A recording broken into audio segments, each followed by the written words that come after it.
Uh, Hello. I'm going to first talk about hill climbing, simulated annealing, and then genetic algorithms. Okay. Hill climbing it's a local search algorithm that continuously moves towards a better neighboring solution until no better neighbor exists. So it's a search algorithm, but it often gets stuck in local maxima. That is a suboptimal solution. The scenario I can give about hill climbing is that for example, in job recommendation systems, this hill climbing it can help match job seekers to the most suitable jobs based on preferences, skills, and experiences, maybe. The second one is simulated annealing. This is an improvement to overhill climbing. For it allows escaping local optima by accepting worse solutions occasionally, gradually reducing acceptance as the temperature cools. A scenario you can give about that is also in job scheduling for health workers. So this algorithm allows suboptimal schedules to avoid getting stuck in the local optima.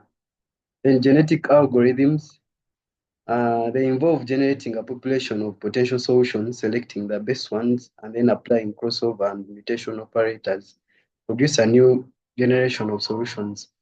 Uh, the next thing is explainable AI and responsible AI. Responsible AI focuses on developing systems that are ethical, unbiased, and fair. The strategies that can be applied to ensure responsible AI is fairness, risk minimization, and ethical constraints. Fairness, you can avoid reinforcing existing biases. For risk minimization, you can make sure you implement safeguards that avoid risky or harmful solutions.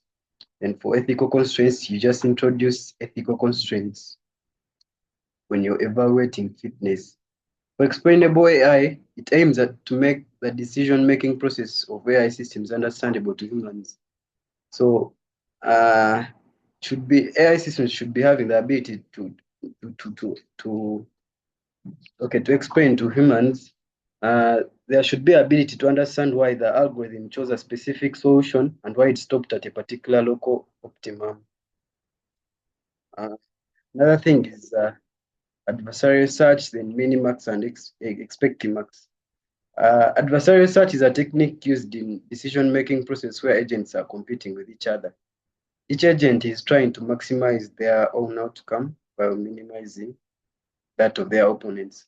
The scenarios of adversarial search, you can look at cybersecurity, where the intruder may be versus the defender, uh, then also the political campaign. The Minimax algorithm, it is used in two-player games. For example, talk about chess. It is used to minimize the possible loss in the worst-case scenario.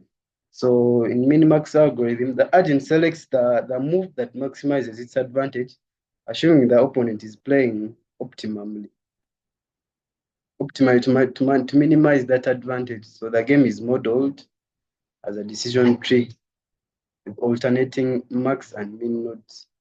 For example, in a chess game, you select the best move considering the opponent's best response. Talking about expecting max, this one is an extension of the minimax algorithm, but for games involving chance or uncertainty, where you don't know what the outcome would be. Unlike in chess, where you make a move knowing what the outcome would be. For example, dice, you can't know what the opponent's next move. Uh, alpha beta pruning.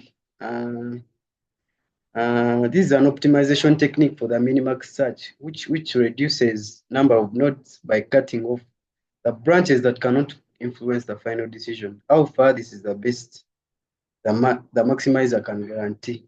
Okay, the maximum value. Then beta is the best outcome the minimizer can guarantee. Its main purpose is to reduce the computation time and enable deeper searches without affecting the outcome. Uh, then adversarial machine learning and its relationship with the adversarial search. For adversarial machine learning, unlike adversarial search, now this is a field of study that explores how machine learning models can be manipulated through the use of deceptive data. And the goal of these attacks made on the models is to exploit the vulnerabilities in the model's training, causing it to make incorrect predictions and conclusions.